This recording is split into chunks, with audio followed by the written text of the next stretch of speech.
La salud mental para mí era transversal a lo que podía estar ocurriendo en cualquier proceso de salud y enfermedad, en cualquier paciente. Paciente que tenga diabetes, paciente que tenga hipertensión, paciente que tenga un diagnóstico oncológico, cómo afecta su salud mental. Todos, sin duda, tenemos algún impacto en la salud mental si tenemos alguna enfermedad crónica o importante. Entonces ahí es cuando la salud pública me hace entender la población. Ya las estrategias, ya el pensamiento, digamos, era más poblacional, más de política pública, de entender, oiga, qué se puede hacer para mejorar determinada condición en la población. Y desde el punto de vista epidemiológico, qué puede estar ocurriendo, digamos, en algunos contextos y se necesitan intervenciones de salud pública para mejorar la salud de esa población. Yo creo que fue muy interesante salirme un poco de la perspectiva individual del paciente y empezar a mirar más desde una visual de helicóptero la población.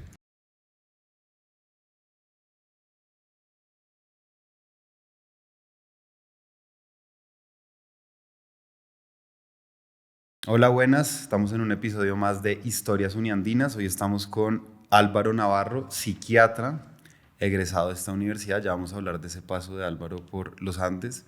¿Qué más, Álvaro? ¿Cómo estás? Muy bien, Santiago, gracias por la invitación. Un saludo pues, a todos los oyentes y bueno, televidentes también, porque es video podcast.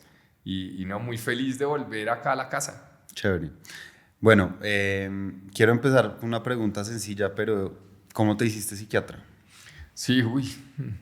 Yo creo que yo estudié medicina para ser psiquiatra. Sí, en Bucaramanga. Sí, y mi objetivo al final sí era ser psiquiatra. Ok, ya y lo sabía sabías. que el paso era necesariamente a través de la medicina, sí lo sabía, pero eso que uno lo sabe en ese momento de la adolescencia un poco más por películas, por lo interesante y lo curioso que podía ser el funcionamiento de la mente, de las emociones, del comportamiento. Entonces como que fue la primera, sí, como la primera motivación para explorar la psiquiatría como opción. Uh-huh. Y durante todo mi pregrado, mi objetivo al final, en medicina uno rota por varias especialidades médicas, pero mi objetivo siempre sabía que era la salud mental, era lo que me gustaba, y yo creo que el driver un poco lo que me hacía pensar en eso era la curiosidad.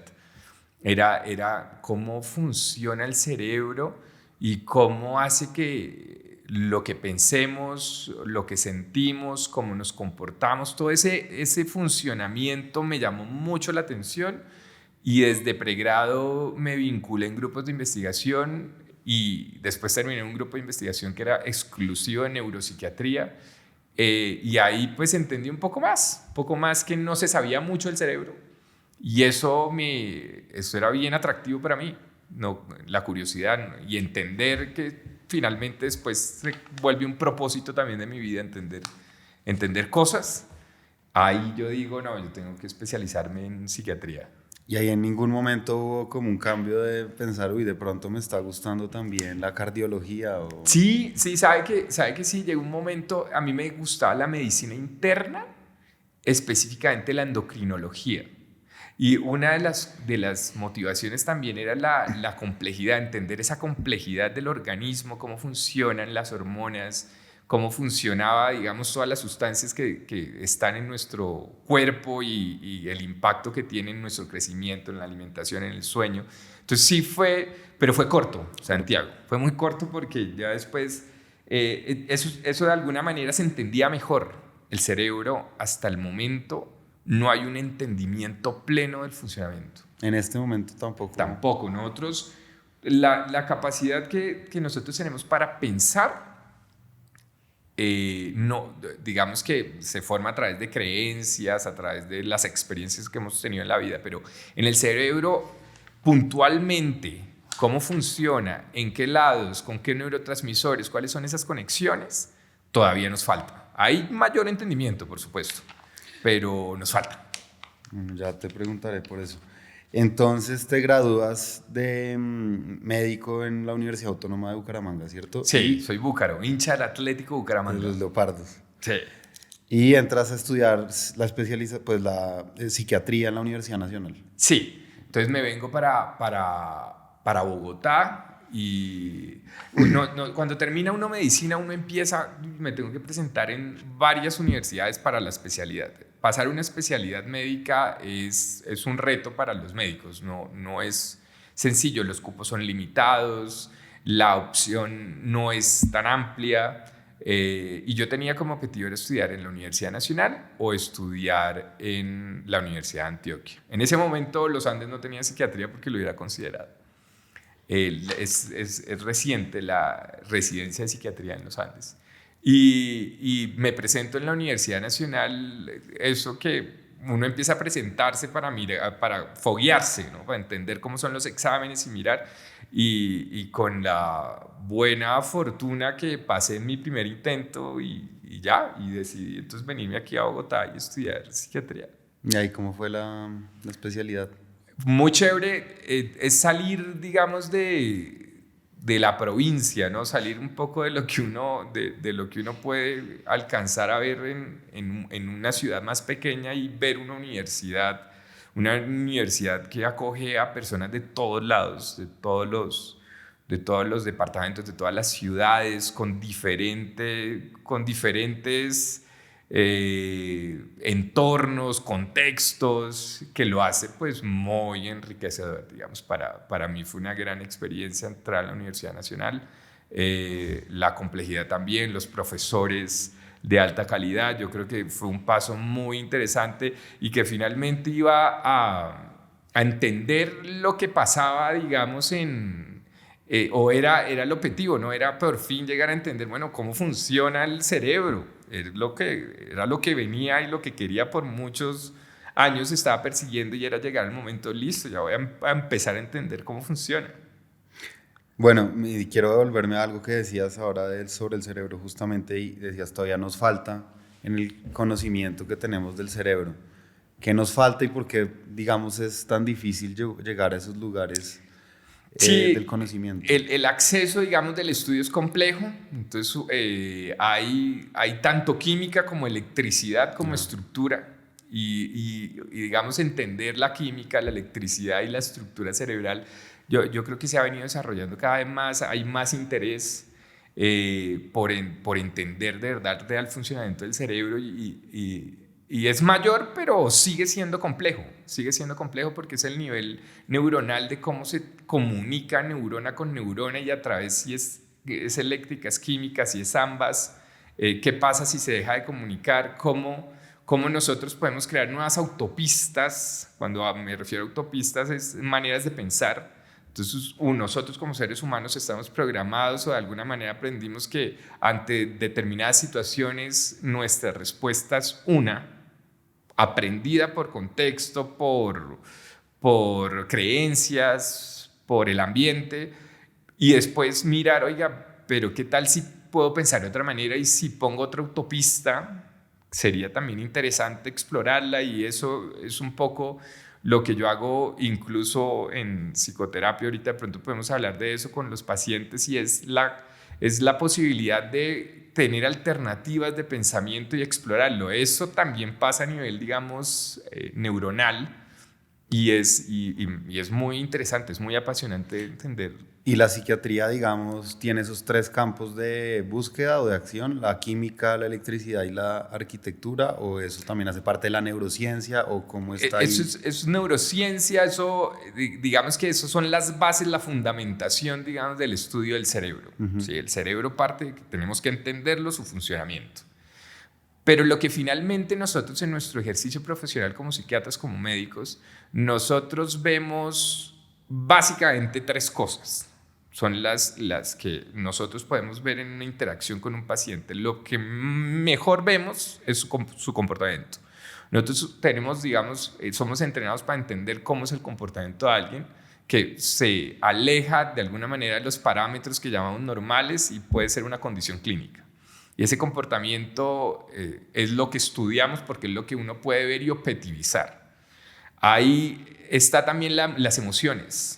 Más complejo porque las emociones suelen ser más subjetivas.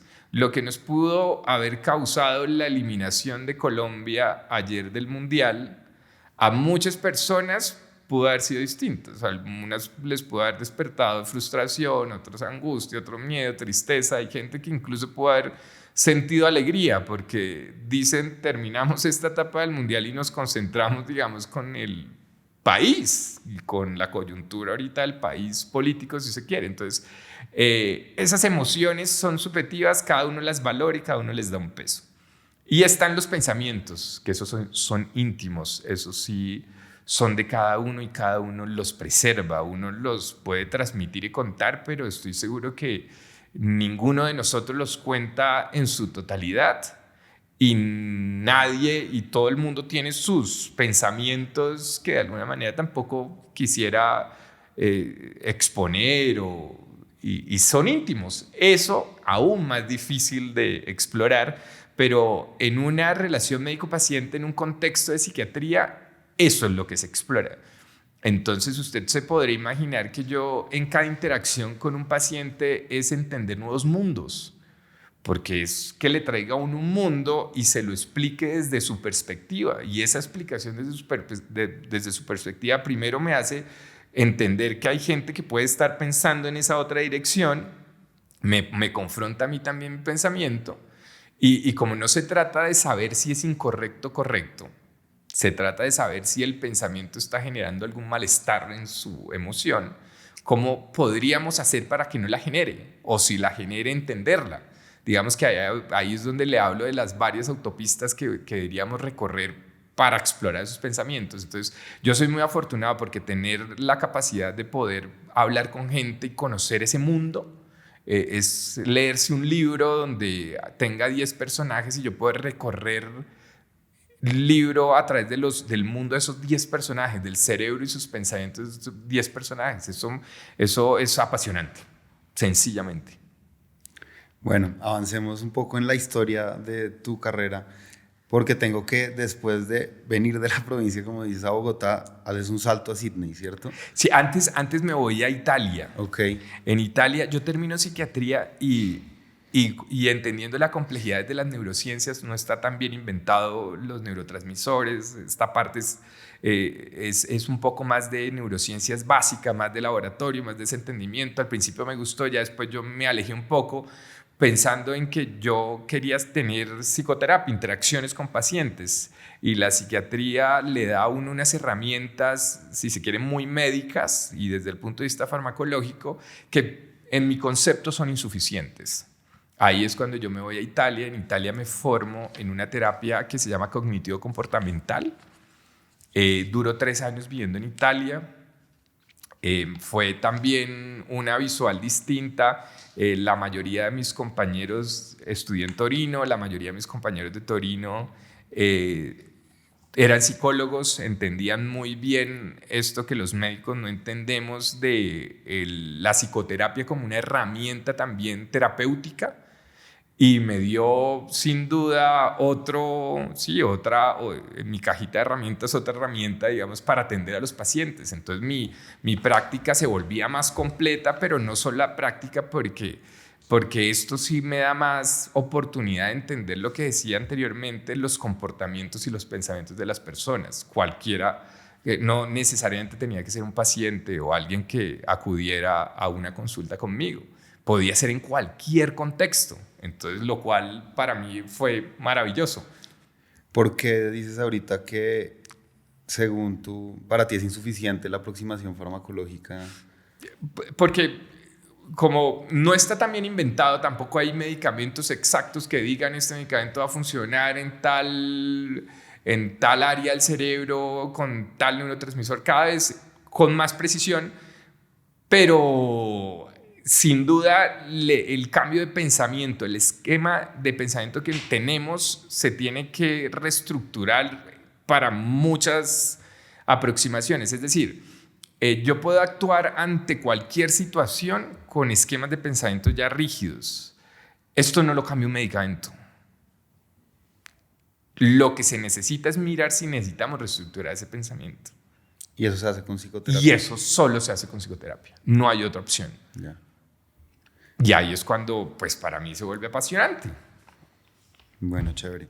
Entonces ahí sí pasas de Italia a Sydney. Paso a Sydney. Y ese salto, ¿por qué se da? Tengo que fuiste cónsul en Sydney. Sí, ¿Cómo es esa historia? sí, yo he sido muy afortunado en la vida. Tuve la oportunidad de ser, digamos, nominado como cónsul de Colombia en Sydney. Ahí estuve como jefe de misión diplomática y como cónsul durante 6 años. Un poco también mirando y trasladando, digamos, esa experiencia en salud mental que tenemos. Es bien interesante, digamos, la población, nuestros connacionales en Australia, porque la mayoría de ellos son adultos jóvenes y profesionales. Es gente que va con objetivos específicos. Yo quiero estudiar inglés, yo quiero hacer una maestría, yo quiero hacer una especialización. Y cuando llegaban allá, tenían muchas alteraciones en la salud mental.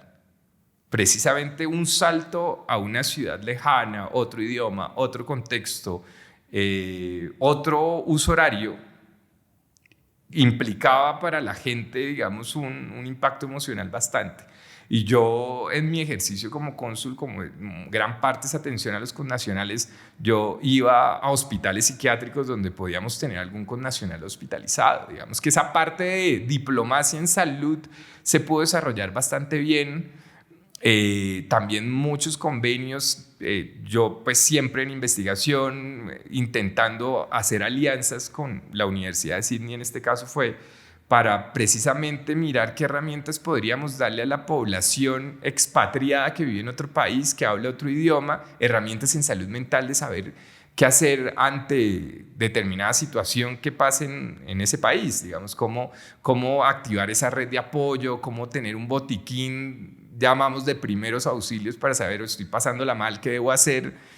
Y fue muy chévere porque desarrollamos, incluso ya metiéndonos en tecnología, plataformas tecnológicas, intentando de darle al connacional algunas herramientas también pues para poder atender y gestionar su salud mental. Una experiencia fantástica, donde la psiquiatría precisamente también hablar, tener estas conversaciones con otros países, con los diplomáticos de otros países, ya se volvía también una herramienta muy importante para mí. Entonces hacía pues claro, que mi relacionamiento con el resto de los colegas fuera de alguna manera sencilla, entendiendo la complejidad de la diplomacia. Y estuve allá, tuve la fortuna también de hacer una maestría en salud pública. Sí. Entonces eso pasa allá en la Universidad de Sydney. ¿Y qué perspectiva te dio esa maestría en salud pública? Entonces ahí yo venía ya de atender el individuo. Yo era psiquiatra, tenía las herramientas un poco de la terapia cognitivo-comportamental. ¿Ya dabas consultas, digamos? Sí, yo ya había, como psiquiatra, yo había iniciado mi ejercicio, digamos, de psiquiatra.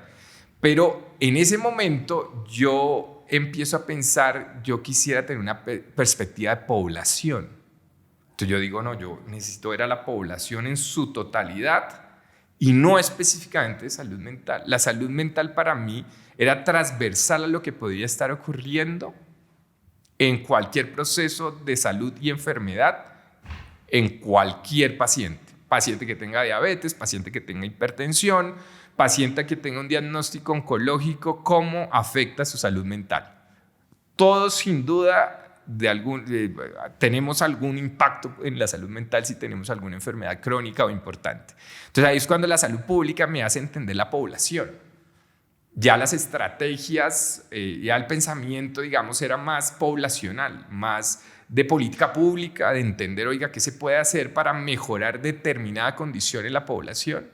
Y desde el punto de vista epidemiológico, qué puede estar ocurriendo, digamos, en algunos contextos, y se necesitan intervenciones de salud pública para mejorar la salud de esa población. Yo creo que fue muy interesante salirme un poco de la perspectiva individual del paciente y empezar a mirar más desde una visual de helicóptero la población. Chévere. Y eso me lo dio la maestría. La maestría.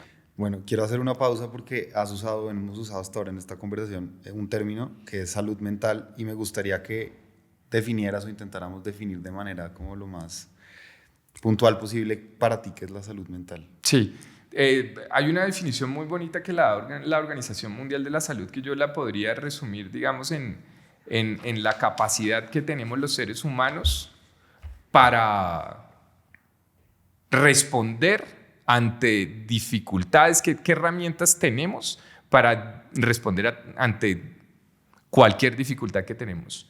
Yo lo pongo en términos de espectro. La salud mental se considera desde el bienestar mental, desde el equilibrio que tenemos que encontrar todos para procurar llevar una vida, entendiendo que la vida tiene una complejidad, pero llevar una vida que sea provechosa, que tenga propósito, y ese equilibrio desde el bienestar de saber que yo tengo espacios de recreación, de diversión, de trabajo, de formación, pero que a lo largo de la vida uno puede tener algún problema y una dificultad. Entonces ahí viene el segundo momento del espectro, primero el bienestar, después uno puede tener un problema. Entonces, para volver otra vez a nuestra eliminación, si el podcast sale en julio, ya sabrán de la eliminación del Mundial. Eso para muchas personas puede representar un problema, se pueden ser tristes, algunos pueden ser tristes durante mucho tiempo, sin configurar una enfermedad mental, pero en ese momento de los problemas que todos los que estamos acá y todos los que oyen hemos tenido en la vida, es saber cómo los abordamos, cómo los gestionamos. Y cómo volvemos a procurar ese estado de bienestar, cómo volvemos otra vez a tener el bienestar después de pasar estos problemas. Y ya después, siguiendo el espectro, los problemas se pueden convertir en trastornos si no tenemos las herramientas para gestionarlos, o no tenemos la red, o no sabemos qué hacer para gestionarlos. Y estos trastornos se impactan directamente, digamos, en la vida personal, familiar y social. Y acá ya la intervención tiene que ser más rápida, tiene que ser más aguda, digamos precisa, ojalá con unos tiempos específicos, pues para hacer esa recuperación y lograr volver al bienestar. El objetivo de todos siempre, de alguna manera, si se quiere desde una cosmovisión occidental, es búsqueda de estar en el mayor bienestar posible. Y ahí vendría la siguiente pregunta. ¿Qué entendemos por bienestar? Sí, digamos que hay varias dimensiones de ese constructo, puede ser un poco más complejo, hay varios segmentos o definiciones de bienestar, pero es sin duda la capacidad que uno tiene para recorrer la vida. Si uno se pone, digamos, y lo ve como una ruta, usted va caminando la vida y afrontar las cosas que trae la vida, alegres, buenas, malas. Y ese lograr hacerlo sin pretender esconder las emociones que podemos llamar negativas o que no son tan placenteras, es lo que va haciendo que recorramos el camino y lleguemos al objetivo que nos tracemos. O sea, nos trazamos, si el objetivo fuera material, pero usualmente los objetivos pueden ser más complejos que eso, es cómo hacemos para llevar la vida y entender, digamos, que lo podemos cumplir, que podemos llegar a ese objetivo y que tengo todas las herramientas necesarias para hacerlo. A medida que avanzamos, nos vamos dando cuenta que era un poco lo que yo descubría desde el punto de vista académico. Uy, no tengo esto, necesito esto. Uy, no tengo esto, necesito eso. Vamos llenando ese maletín de herramientas con nuevas. Y eso nos permite seguir avanzando y generar, digamos, o llegar a ese equilibrio de búsqueda de buenas emociones, yo diría. Es complejo. Sobre las emociones, también tengo una pregunta. Vi una charla que hacías sobre las emociones donde decías que a los humanos nos queda muy difícil distinguir las emociones y que apenas a veces como que logramos distinguir la alegría, por ejemplo, de las 8, no sé cuántas se tienen, ahora me dices. ¿Por qué nos cuesta tanto a los humanos o a los humanos en Occidente saber identificar esas emociones y reconocerlas? ¿Eso por qué? Sí, las emociones se han tratado de estudiar. Hay muchos autores que tienen muchas aproximaciones de las definiciones de emociones, hay muchas clasificaciones, pero sí nos cuesta porque no somos educados. Ahorita se está viendo, y esto yo creo que por pandemia se empezó a ver un poco más, que la gente se preocupe por entender sus emociones. Yo creo que no, o especialmente de pronto en Colombia, hay algunos países donde esta aproximación de entenderse mejor, de tener una introspección, de conocerse es mayor. Por ejemplo, Francia y Argentina, donde desde muy pequeños sí pueden estar entendiendo que los seres humanos tenemos una emocionalidad grande. De pronto pasa con mayor frecuencia, pero para los colombianos es básicamente entender que somos alegres y tristes, pero no entendemos la frustración o la confundimos. Es bien curioso, y eso siempre lo hablo con los pacientes, cuando yo les digo y qué sientes ante determinada. Entonces muchos me dicen, y eso pasa con muchísima frecuencia a mí, yo siento angustia y tristeza. Eso no, digamos, al tiempo no es posible. Es posible que en un momento haya sentido angustia y después tristeza, pero entender y sentarse y decir, bueno, de verdad, ¿yo qué estoy sintiendo? ¿Es de verdad angustia? ¿Esto es angustiante? ¿O esto me genera más tristeza? Eso no lo hacemos como seres humanos. Ese momento de introspección, de pensar en lo que está, en lo que estoy sintiendo, y sobre todo relacionarlo con lo que estoy pensando, porque ahí se vuelve más complejo. ¿Cómo es eso? Porque muchos de los pacientes, cuando les digo, mi terapia se basa en cognitivo-comportamental, es entender pensamientos. Cuando les digo, tráigamelo al pensamiento, estoy triste, tráigamelo al pensamiento, es muy complejo hacer ese paso. No sé, solo estoy triste. Ahí entonces ahí hay otras herramientas un poco para empezar a entender, al final, digamos, lo que sí hacen los pacientes es ya entender ese enlace entre pensamiento y emoción.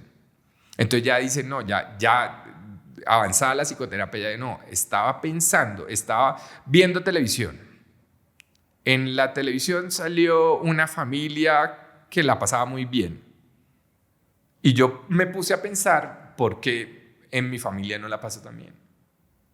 Y eso me generó tristeza. Entonces ya empiezan a identificar cómo algo del contexto del ambiente evoca un pensamiento y genera una emoción. Claro. Pero es tricky, no es sencillo, esto se requiere, digamos, Es un trabajo. entrenamiento, es un trabajo de hacer esos enlaces, de procurar, de querer entenderlo, porque también es muy válido y es una de las cosas que siempre hago en el encuadre, llamamos en psicoterapia. Lo primero que les digo es, miren, los procesos de psicoterapia son muy útiles, tienen evidencia, pero yo sí les recomiendo que lo piensen y lo hablen, y si quieren lo hablen con alguien más, porque es abrir el closet y encontrar un esqueleto. Y yo no sé si todos quisiéramos hacerlo, y es válido no querer hacerlo. Yo puedo transcurrir y vivir mi vida y llevar el mundo sin querer entender mucho de mí. Pero hay personas que son curiosas y que si quisieran entenderlo, que ven algunas oportunidades también de mejora, llaman. Y pueden decir, oiga, no, a mí sí me gustaría entender un poco más esto, y con esto tratar de replantearlo si es posible. Pero es perfectamente válido no querer hacerlo. Eso cuando estamos hablando en los problemas, cuando estamos hablando de una psicoterapia, digamos, muy puntual. Si estamos hablando de los trastornos, digamos que ahí digamos, el tratamiento puede ser distinto. Okay. Pero sí, yo creo que es perfectamente válido querer saber de uno como no querer saber tanto de uno. Y eso pasa también, digamos, en todas las especialidades. Hay muchos pacientes que se enfrentan a condiciones, digamos, graves como un cáncer. Entonces yo me enfrento a un cáncer y una de las preguntas válidas que puede hacer el oncólogo es ¿qué tanto quieres saber de esto? Y hay muchas personas que no quiero saber tanto. Ok. ¿Quiere que le vaya diciendo los pasos? Sí, con eso estoy, ok. ¿Quiere que le contemos a su familia? Bueno, preferiría. O no quiero que le cuenten a su familia. Digamos que el ser humano, y esa es, yo creo que la riqueza de todos los seres humanos, de tener cosmovisiones distintas y maneras de ver, y es lo que enriquece también culturalmente una población, una sociedad.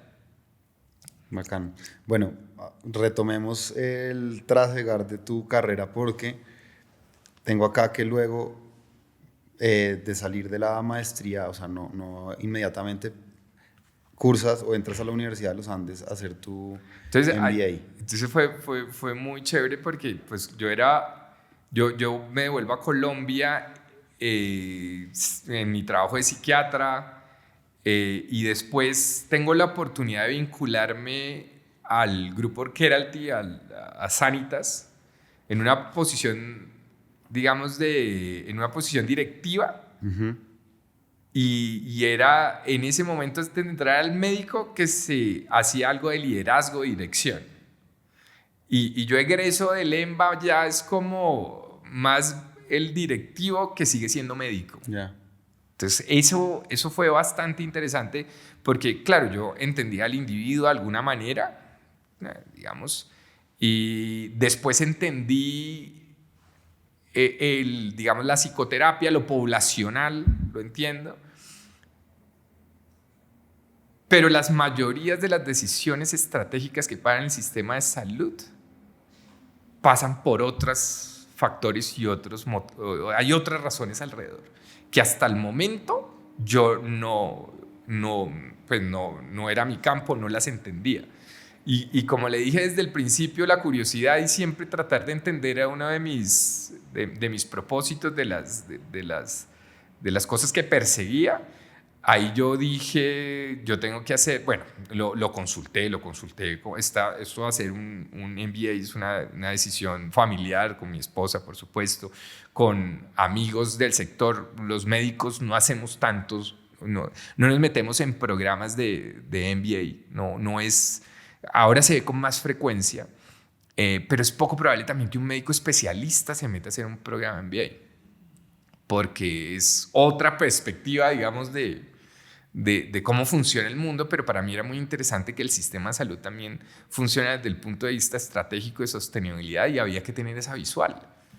Y lo pregunté, digamos, con muchos colegas y la recomendación fácil era hacer gerencias en salud, cursos más destinados o específicos para la salud, pero tuve la buena guía también de algunos médicos que sí me decían, no, mire, acá lo que necesitamos en el sistema es gente que pueda tener esa comunicación, que yo pueda hablar con una alta dirección desde el punto de vista estratégico, con una junta, y trasladar eso a un equipo médico, que pueda tener las dos visuales, que pueda hacer ese puente de decirles amigos directivos, para mejorar el modelo de salud o la calidad en salud hay que hacer estos cambios, hay que invertir algo en esto, y a los amigos y a los colegas médicos, para generar sostenibilidad y generar equidad, necesitamos también esforzarnos en hacer esto otro. Entonces digamos que eso me funcionó bastante bien y ahí descubro el Executive MBA acá de los Andes. Háblame un poco de esos estudios acá, qué clases te impactaron, qué cosas nuevas viste, qué profesores fueron importantes para este propósito que me estás contando. Yo arranco por decir que fue en plena pandemia que yo decido ingresar al MBA. O sea, yo veía estrategia en las noches y los jueves y viernes, y el lunes en la mañana estaba aplicando la estrategia, mirando sostenibilidad del sistema, mirando cómo lo que era en tiempo real, era impresionante. Eso fue, digamos que no le deseo a nadie pasar por una pandemia, pero para mí fue un momento muy especial estar durante precisamente crisis del sistema, pues, del mundo, de la sociedad, porque eso, claro, recaía en la salud, en el pilar sanitario, en la salud, digamos, de la población, pero estábamos todos conectados. Yo recuerdo muy bien que yo atendía las clases en mi consultorio, yo pues me tenía que salir, cuando podíamos salir, tenía que ir al consultorio, ya tenía mi café, tenía todo adecuado para, en ese momento pues mis consultas eran virtuales, era como pasábamos también una decisión difícil. Un MBA, una de las características fundamentales es el networking, la capacidad que tiene uno para hablar con alguien más y conocer esos mundos y contrastar perspectivas. Y acá no pasaba. El pasillo, el café, la cerveza después de la clase no pasaba en el primer año, porque después se normalizó de alguna manera, ya nos veíamos, ya podíamos estar, eso también fue bien interesante. Pero en esas primeras de cambio era hacerlo en mi consultorio, en mi comodidad, conocer personas, éramos como 20, a través de las cámaras, el esfuerzo que hace la Universidad de los Andes también por hacer todo esto virtual o hacerlo híbrido, entendiendo que el valor fundamental que tenía o una de las características que la gente busca haciendo un MBA es conectar con gente, y acá no pasaba, o pasaba de otra manera más bien. Yo creo que eso fue una apuesta chévere que me sirvió un montón y que yo valoro mucho, el esfuerzo por adecuar todas las clases porque todos tuviéramos, claro, con las dificultades, ¿no? Éramos los primeros que nos tocaba hacer esto híbrido. La cohorte pasada creo que incluso estalló ahí la pandemia, entonces como que algunos de la cohorte pasada se unieron a nuestra cohorte que también seguíamos en pandemia, pero ya estábamos, digamos, como en la parte bajando la loma. Entonces, sí, me recuerdo mucho. Yo creo que hay, y no quisiera ser injusto con todos los profes, pero digamos, 3 materias que para mí, sin duda, agregaron valor y me dieron ventaja competitiva como médico y especialista y directivo en el mundo de la salud. La primera, sin duda, finanzas. Nosotros, y siempre era el único médico en la cohorte, nos costaba un montón entender, o a mí me costaba un montón entender esa parte financiera, y a mí me gustaba entender, pero era muy, muy gracioso porque yo recuerdo incluso una anécdota que teníamos como un primer quiz como de finanzas. Yo ya le había dicho a mi esposa, yo esta vaina como que no la entiendo muy bien. Yo esto no lo entiendo. Y ella me decía, ay, tú lo vas a entender, tú entiendes esto rápido. Primer quiz saqué como 1.5. Se lo mostré y le decía que no entendía. Y ahí como que, ahí sí me dijo, no, sí, tú no entiendes. Entonces, claro, no entendía. Me tocó también con ayuda de la universidad, digamos que tener esa ayuda paralela para estar más o menos en las clases y seguirlo. Y fue todo un reto. No soy financiero, no es mi objetivo, lo entiendo mejor que antes. Y eso me llena de orgullo. Entonces, digamos que todo ese bloque de finanzas, digamos desde el punto de vista directivo, y ya entender un poco más la puntualidad de estos pronósticos financieros, de esta estructuración financiera que se tiene que hacer de un producto, de un negocio, es muy chévere. Yo estoy siempre, digamos, muy metido en esa planeación estratégica y desde el punto de vista financiero, porque me gusta, le encuentro, digamos, un atractivo a entenderlo, a entender todo el sistema desde los números, a entenderlo desde varias ópticas, y eso fue muy gratificante. Lo segundo, yo creo que estrategia, lo mismo, la estrategia a uno se la explican de una manera que parece como sencilla, pero estrategia. Y siempre era como pensando, cuando estemos en crisis, estas son las estrategias. Es estrategia para todos. Si estamos abriendo un negocio, si estamos manteniéndolo, si queremos expandir operación, si queremos, estrategia para absolutamente todo. En todos los campos puede haber alguna estrategia distinta. Y acá era muy chévere porque estábamos en crisis, o sea que toda la estrategia que estábamos haciendo era para un momento de crisis. Era definitivamente era aprender y hacer en el mismo momento, y sí me abría totalmente una perspectiva del mundo, de cómo se puede influenciar, de cómo se puede mover, de cómo se puede llegar a objetivos, digamos, comunes, y lo aplico todo el tiempo. Entonces ahí hay varias personas que también, varios profes que marcaron un poco mi paso acá por la universidad. En finanzas, el profe Javier Serrano, santanderiano, también hincha del Atlético Bucaramanga, por supuesto, fue una gran ayuda para mí, porque entendía, digamos, las dificultades de uno de médico o personales para meterse en las finanzas y yo creo que bueno, sí, fue muy valioso. Y liderazgo, yo creo que en liderazgo también un ejemplo del profesor Gustavo González, de Tatiana Rodríguez, que el liderazgo, y más si uno es psiquiatra, uno puede entender el liderazgo de todo lo que pasa desde el punto de vista de neurociencias en el cerebro para una toma de decisión y cómo es esa toma de decisión ante un grupo y cómo uno debe liderar un grupo, y de eso también hay muchas clasificaciones, si el liderazgo es relacional, si el liderazgo es de cumplimiento de objetivos, muchas maneras de verlo. Y acá lo interesante es verlas todas, saber uno con cuál se siente más a gusto. No creo que haya ninguna perfecta, pero sí tiene que tener uno la suficiente dinámica de moverse y saber en cuál momento una puede ser más útil que la otra. Y digamos, en esta clase vimos este concepto de liderazgo con propósito que hacía un poco un análisis, si se quiere, psicoterapéutico de entender cuál es su posición en el mundo, uno cómo está parado en el mundo, y con base en lo que está parado en el mundo y lo que persigue, cómo crea este propósito de vida. Y yo creo que hay muchas lecturas, discusiones que enriquecieron, digamos, mi mirada de liderazgo.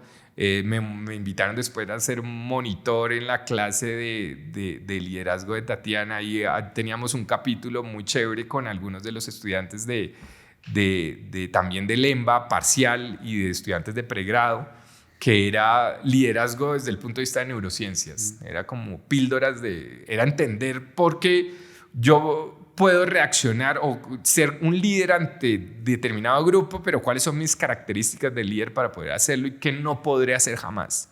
Porque también es interesante uno conocer sus desventajas y saber que por más que me cultive o que me llene de herramientas, esa manera va a ser más difícil para liderar un equipo. Entonces eso le transmitíamos a los estudiantes. Yo creo que fue una época muy chévere también. Sacrificio, hacer un MBA es un sacrificio, desde el punto de vista de tiempo, en plena pandemia, con familia, con niños chiquitos. Acaba de nacer mi hijo menor, mi hijo mayor pues ya estaba más grande, pero también la casa. Muchas veces también, ¿será que esta sí será la mejor decisión? Y ahí volví otra vez a hacer mi acto de introspección y de qué tanto me está aportando, qué tanto puedo contribuir. Pero cuando vi al resto de los compañeros, todos muy motivados también, gente muy crack, yo creo que ahí es cuando uno dice, esto también se hace en equipo, ¿no? Se vuelve como esas carreras de ciclismo alta montaña donde uno a veces se cansa y el otro jalona, y uno va al otro, y después uno puede tener más energía y jalona al otro, y así fue. Y así pasó, y yo creo que lo cumplí con éxito. Bueno, chévere. Tengo acá también que ya estabas trabajando en el grupo Keralty y te vuelves en 2023 gerente nacional de salud, ¿sí? Sí, Grupo correcto. Keralty. Sí. Listo. No quiero detenerme tanto ahí, sino quiero hablar de lo que mencionaste al inicio, que es la psicoterapia y tu trabajo con los pacientes. ¿Puedes hablarme un poco de ese campo que no...? Yo, en la búsqueda del equilibrio personal, yo siempre le digo, y esto siempre lo hago con los pacientes, absolutamente a todos, intento presentarme un poco las características que tengo, porque a todos los pacientes que arrancan psicoterapia, el psicoterapeuta tiene que haber un match. Usted como paciente tiene que tener la confianza para echarme el cuento. Y yo, y también tener, digamos, un poco la confianza también de entender si la persona que está al frente puede entenderme. Si este psicoterapeuta, este psiquiatra que está, ¿será que sí me logra entender cómo yo veo el mundo y darme algo? Entonces yo siempre intento explicarles a todos mi posición en el mundo, mi cosmovisión. Un poco para, mire, este soy yo, ¿usted cree que puedo ser útil? Puede que no. Y si no, pues con mucho gusto miramos a alguien gente que puede sentirse más, mujeres con una psicoterapeuta mujer, un hombre con una, digamos que todo puede pasar. Y ahí yo intento ser muy transparente porque se basa en la confianza y en búsqueda de este equilibrio. Yo siempre les digo que intento dividir mi vida, digamos, como en 5 grandes aspectos. Digamos, primero, yo soy miembro de familia, yo soy esposo, yo tengo mis hijos, y es el segmento que es el más importante en mi desarrollo como ser humano y que me llena de mucha alegría y satisfacción. Después tengo, digamos, una línea donde soy profesor. Profesor universitario, búsqueda de ese balance. En otra línea donde hago investigación, búsqueda de ese balance. En otra línea donde mi rol administrativo cada vez fue tomando más de mi tiempo y se concentró, y actualmente, digamos, puedo decir el 85%, pues sacando a la familia, porque en ese equilibrio siempre lo he encontrado y eso nunca ha estado suelto. Y era una de las cosas que veíamos acá en el EMBA, incluso en el liderazgo, la capacidad que uno tiene de verdad para poner esos pesos y contrapesos, encontrar equilibrio, y la familia que siga siendo ese motor, esa contribución también hacia la sociedad, ¿no? Que no se puede abandonar.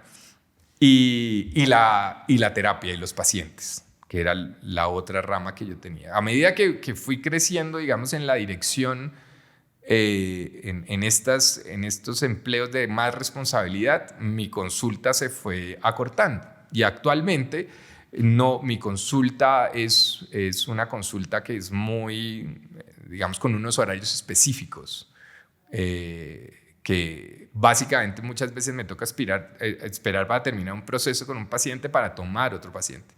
Digamos que la actividad principal se convirtió en la dirección. Claro. Y en la dirección, todo lo que sé de psiquiatría, de comportamiento, de emociones, pues la aplico también todo el tiempo. Entonces, yo siempre como médico no he querido dejar de ser médico y dejar de ver pacientes. Me llama mucho la atención, me llena esos momentos, porque es cuando yo veo materializado todo lo que puede pasar a nivel global, a nivel de sistema, y vuelvo y lo traigo al individuo.